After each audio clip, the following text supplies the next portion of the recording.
नमस्कार बहनों, मैं नीलम लोक संगीत से नीलम श्रीवास्तव। नवरात्र लग गया है। आज माता रानी घूमने निकली हैं और निरीक्षण कर रही हैं कि किसके घर में मेरे नाम का दिया जल रहा है। इसी से संबंधित एक पचरा गीत देने जा रही हूँ। पसंद आए तो लाइक कीजिएगा, सब्सक्राइब कीजिएगा। धन्यवाद।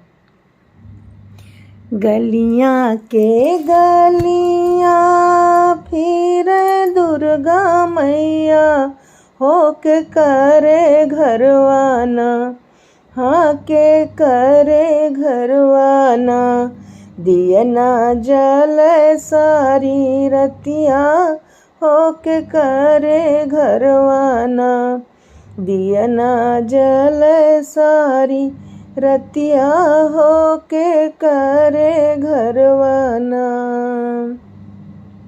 दियना तो जले वही मालिनिया के घरवा, ना मालिनिया के घरवा हो जवान मलियाना, हाँ जवान मलियाना।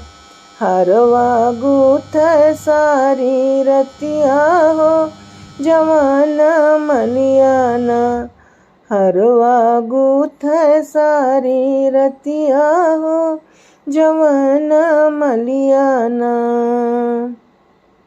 गलिया के गलियाँ फिर दुर्गा मैया होके करे घरवाना, दियना जल सारी रतिया होके करे घरवाना।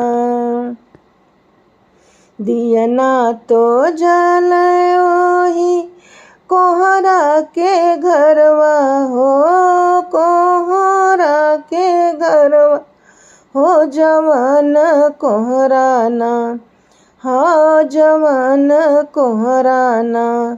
कलसा गढ़ सारी रतिया हो जवान कोहराना।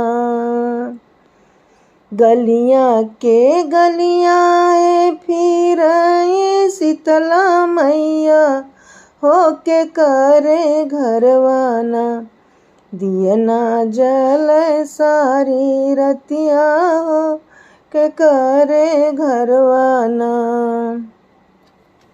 दियना तो जल वही सोनारा दुकनिया, हाँ कि सोनारा दुकनिया हो जवान सोनराना, हाँ कि जवान सोनराना। बेंदिया गढ़ सारी रतिया हो जवान सोनराना, नथिया गढ़ सारी रतिया हो जवान सोनराना। गलियाँ के गलियाँ फिर काली मैया होके करे घरवाना, हाँ के करे घरवाना। दियना जल सारी रतिया होके करे घरवाना।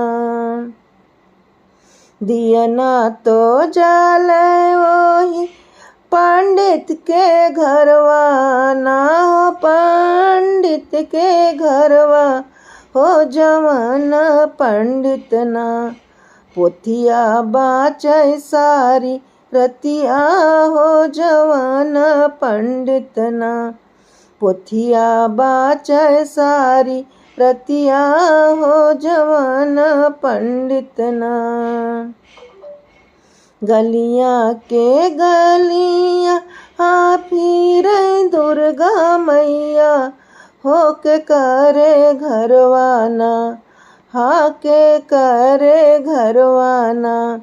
दियना जल सारी रतिया होके करे घरवाना।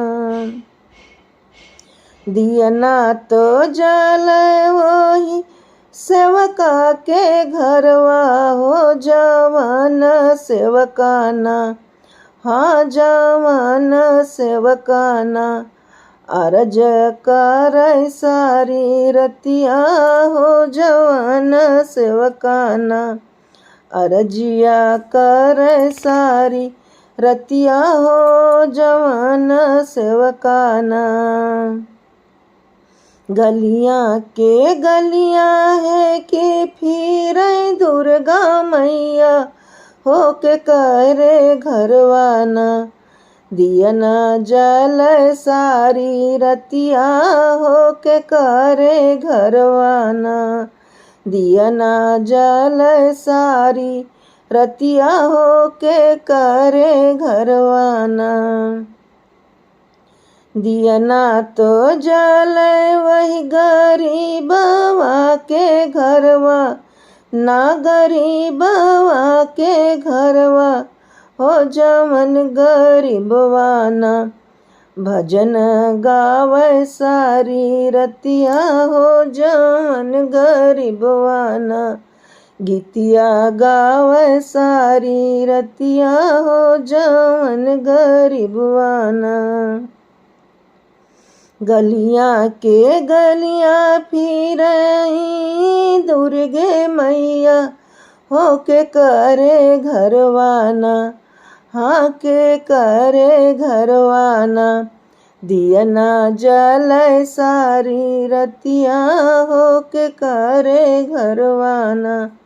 दियना जल सारी रतिया होके करे घरवाना। बोल जगदम्बा मैया की जय।